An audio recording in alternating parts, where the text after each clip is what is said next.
যাদের মধুমাখা বলিতে ভুলে গিয়ে আজ আপনি সংস্কারের বিরুদ্ধে দাঁড়িয়েছেন, তারাই একসময় আপনাকে কপিকল দিয়ে ছাদ থেকে কয়েকবার ফেলে দিয়ে মেরুদণ্ডের হাড় ভেঙে দিয়েছিল।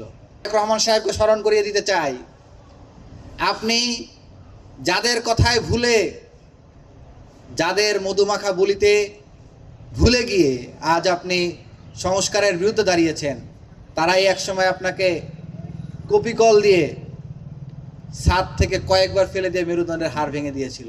সুতরাং আপনি আহত গাজীরা উপস্থিত আছেন, আমাদের ভাবতে বড় দুঃখ লাগে, মনে বড় ব্যথা লাগে। যেই সংস্কারের জন্য, যেই নতুন দেশের জন্য এদেশের কৃষক, শ্রমিক, ছাত্র নির্বিশেষে প্রায় 2 সহস্রাধিক মানুষ নিজের বুকের তাজা রক্ত ঢেলে দিয়েছিলেন। এত বড় ত্যাগের পরেও, এত জীবনের পরেও আজ আমাদেরকে সংস্কারের জন্য কথা বলতে হচ্ছে, এটা আমাদের জন্য দুর্ভাগ্যের।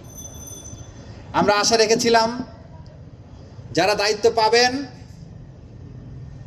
5 আগস্ট পরবর্তী সময়ে, তার প্রত্যেকেই জুলাই শহীদদের যে চিন্তা, জুলাই শহীদদের যে স্বপ্ন, জুলাই শহীদদের যে স্বপ্নের বাংলাদেশ, সেই বাংলাদেশ বিনির্মাণের পথে আন্তরিক হবেন।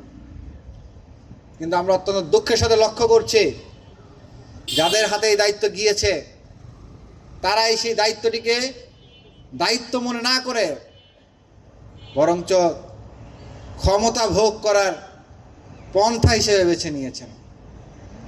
আমরা দেখেছি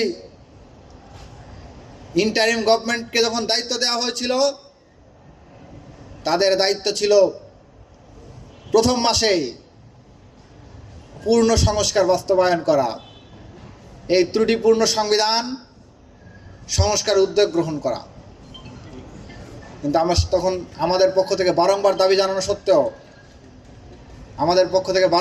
জানানো সত্ত্বেও যেই ফেসিবাদের দোসর রাষ্ট্রপতিকে অপসারণ, সংবিধান সংস্কার এবং অন্যান্য যাবতীয় সংস্কারগুলো যাতে বাস্তবায়নের জন্য পদক্ষেপ গ্রহণ করা হয়, কিন্তু তারা সেই পদক্ষেপ শুরুতেই গ্রহণ করেনি।